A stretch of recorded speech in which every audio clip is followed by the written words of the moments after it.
ఇప్పుడు ఎవడితో తిరిగితే మనకేంటి? ఇప్పుడు మన ఇంటికి వచ్చే మీ వాళ్ళు నీతులు చెప్పట్లేదు కదా, అరే నువ్వు ఇలా ఉండు అలా ఉండానని చెప్పట్లేదు కదా. ఏదైనా ఒక ఇష్యూ మీద వాళ్ళు ఎటు సెలబ్రిటీలు కాబట్టి వాళ్ళ పనే అది కాబట్టి ఇన్స్టాగ్రామ్లో కానీ ఇంకో దాంట్లో కానీ సెలబ్రిటీ స్టేటస్ ఉన్న వాళ్ళు పోస్ట్ పెడతారు, ఆ పోస్ట్కి డబ్బులు కూడా వస్తాయి. అర్థమైందా? దాని మీద ఎర్రి పప్పల్లా కామెంట్లు పెట్టుకుంటూ ఎర్రి పప్పలుగా మిగిలిపోవడం తప్పితే వీళ్ళు చేసేదేముండదు.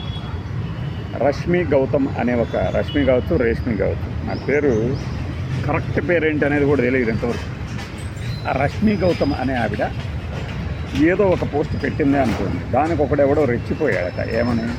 నువ్వు పెద్ద క్యారెక్టర్లెస్, నువ్వు ఫలానా షోలో అందరితో సంబంధాలు పెట్టుకున్నావు, తర్వాత ఆ ప్రొడక్షన్ హౌస్ వాళ్ళతో కూడా పెట్టుకున్నావు, నువ్వు వచ్చి నీతులు చెప్తున్నావు పెద్ద పతివ్రతలాగా అన్నాడు.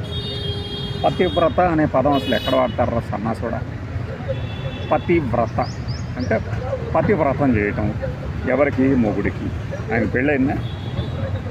పెళ్ళిగానే ఆవిడ పతివ్రత ఏంట్రా సన్నాసిన అక్కడ. ఒక భర్తతోనే ఆవిడ కాపురం చేస్తూ బతికినన్నాళ్ళు అద్భుతంగా ఆయనకి సేవలు చేస్తూ తరించిపోయి చనిపోయితే ఆవిడ గొప్ప పతివ్రత అండి. భర్తగారు గీసిన గీతు ఒక్కటి కూడా దాటదు, ఆయన చెప్పిన మాట జవదాటదు అనే పదం అర్థం తెలియని సొంత సన్నాసి యదవ ఎవడో కామెంట్ పెట్టాడు. దానికి ఆమె లెఫ్ట్ అండ్ రైట్ ఇచ్చేసింది. ఏమని ఇచ్చింది? ప్రతి ఒక్క దానికి ఆధారం చూపించండి. మీరు ఎవరెవరితో అయితే నాకు రిలేషన్స్ ఉన్నాయని చెప్తున్నారో ఆధారం చూపించండి. తర్వాత నా ఒక్క పేరు కాదు, నాతో రిలేషన్ ఉందని చెప్పారా మీరు, వాళ్ళ పేర్లు కూడా బయట పెట్టండి, అప్పుడు మాట్లాడండి అంటూనే అది కూడా నేను ఎవరితోనూ నాకు రిలేషన్ లేదు, ఉందంటే ఆధారం చూపించండి. ఒకవేళ మీరు ఆధారాలు చూపించారే అనుకోండి, నేను ఎవరితో రిలేషన్ పెట్టుకుంటే మీకేంటి అని చెప్పుతో కుట్టినట్టు సమాధానం చెప్పింది. అయినా మనకు ఆనదు, మనది తోలుమందం జాతి కదా, మన తోలుమందం జాతి వాళ్ళు ఇంకేదో చేయబోతారు, పచ్చి బూతులతో విరుచుకుపడతారు. చివరికి ఏమవుద్ది? ఆవిడ వ్యూవర్షిప్ పెరుగుతుంది అక్కడ. అంతకు మించి బొచ్చుగానే పీకలేడు ఈ కామెంట్ పెట్టినాడు. నిజంగా కామెంటు అవతల వాడిని గెలకాలి అనే ఉద్దేశంతో పెట్టినట్లయితే నాకు ఇంకా ఆవిడ ఇంకా చెప్పేదేమో అంటే ఆ సందర్భంలో వాళ్ళకి ఏమనిపిస్తే అది రిప్లై ఇస్తారు కదా. నేనైతే నిజమేరా, నేను ఫలానా వాళ్ళతో రిలేషన్ పెట్టుకోవడం వల్ల నీ పెళ్ళం నీతో కాపురం చేయట్లేదు అనుకుంటా, అదే నీ బాధ అనుకుంటా. స్ట్రైట్కి వెళ్ళు ఇంక అక్కడే ఉంది నెక్స్ట్ లైన్లో. స్ట్రైట్కి వెళ్ళు. నీకు నేను చెప్తుంది అర్థమవుతుందా? నేను నీకు చెప్తుంది వినపడుతుందా? వెళ్ళు, చివరి ఉంది. ఇది ఇలా ఉంటుంది. ఆడు చెప్పింది మనం వినాలే కానీ మనం చెప్పింది ఆడు వినట్ల. అలా ఉంటుంది అన్నమాట. సేమ్ ఇప్పుడు భలే సెట్ అయ్యాడు కదా మనకి. ఇప్పుడు నీ పెళ్ళం నీతో కాపురం చేయట్లేదా, నేను ఎవరితో అన్నా తిరుగుతుంటే అని కనుక అడిగింది అనుకోండి, ఎలా ఉంటుంది? ఇటు సిగ్గుతో ఏవి పీకలేక మహా అయితే ఇలాంటి కామెంట్ పెట్టే వాళ్ళందరికీ కూడా ఒక దరిద్రపు అలవాట్లు ఉంటాయి కదా. మందు కొట్టుకొని హిహి ఊహి అనుకుంటూ ఊగుతాడు కాదు. వీడైతే వాడికి పెళ్ళి అయితే పోయి పెళ్ళాన్ని కొడతాడు, లేదంటే పిల్లల్ని కొడతాడు. అంతకు మించి పీకేదేమైనా ఉంటుందా? దీనికి ముందే మనం ఒక వీడియో చేసాం. దీనికి ముందే ఫస్ట్ ఏదే మన వ్యక్తిగత స్వేచ్ఛ అవతలవాడిని గెలకటం కాదు అని. మన బతుకులకి ఏంటంటే ఎంటర్టైన్మెంట్ తక్కువైపోయి అవతలవాడి చేత జాచి పెట్టి కొట్టించుకోవటము, గోప గుయ్యమనిపించుకోవటము వృత్తిగా పెట్టుకున్నారు. కాబట్టి ఇలాంటి పనికి మాలిన కామెంట్లు పెడతా ఉంటారు. వాడేం చేస్తున్నాడు, వీడేం చేస్తున్నాడు, వీడి పని మానేసి వాడేం చేస్తున్నాడు అని ఎతకడం, వీడి పని చేసుకోకుండా అవతలవాడి పనిలో బొక్కలు ఎతకడం.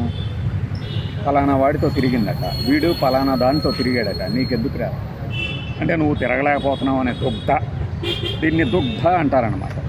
ఇది నేను చెప్పదలిచింది. వీడెవడో అలా మనకి మంచి రైజింగ్ తీసుకొచ్చాడనమాట.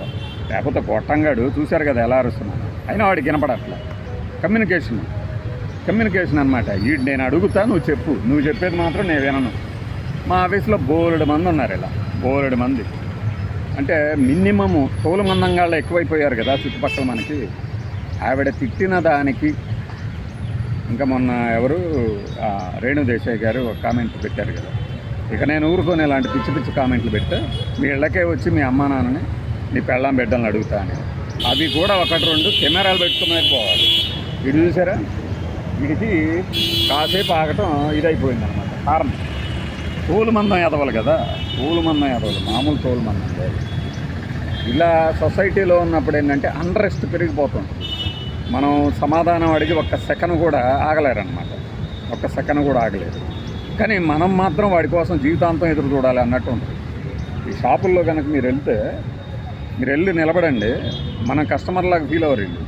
ఏదో చూస్తూ ఉంటాడు, పైన గెలుపుకుంటుంటాడు మొబైల్, తర్వాత లోపల పెట్టి గోక్కుంటుంటాడు చేతులు. తర్వాత ఎప్పుడు ఏం కావాలి అన్న కొద్దిసేపు చూసి ఏం పర్లేదులే నీ పని నువ్వు చూసుకొని అప్పుడు చెప్తాలే నేను అనాలి. వాడి మొహం చూడండి అప్పుడు ఎలా ఉంటుంది. అంటే ఎవడికి తోచినట్లు వాడు బతుకుతూ ఉంటారన్నమాట. వాడేం చేస్తున్నాడు, వీడేం చేస్తున్నాడు, నాకు తెలుసు, చాలా తెలుసు నీ గురించి. తెలిస్తే ఏంటి, నా గురించి నీకు చాలా తెలిస్తే ఏంటి, ఏం బీకుతావు నువ్వు అని అన్నదనుకోండి రేష్మి. ఇలాంటి భాషతో మాట్లాడటం కరెక్ట్ కాదు మేడం. మీరు అతనికి సమాధానం ఇస్తే ఇవ్వాలి, లేకపోతే లేదు. నువ్వెవడిరా చెప్పడానికి? మళ్ళీ ఆవిడనే కాదు, ఎవరికైనా ఇదే. లేచిన దగ్గర నుంచి సోషల్ మీడియాలో బతికే ఎదవలకి తప్పేమీ లేదు. లేచిన దగ్గర నుంచి మొబైల్ విసుక్కుంటూ కూర్చునే వాళ్ళకి ఇలాంటివే కరెక్ట్. మనము వీడియో మాత్రమే పోస్ట్ చేస్తాం. వీడేం పెట్టాడు, ఆడేం పెట్టాడు, అదే పని చేయని వెలుక్కుంటూ కూర్చోం. అంచేత సోషల్ మీడియాని జీవితంలో భాగంగా చేసుకోకండి, జీవితంలో భాగంగా చేసుకోవద్దు.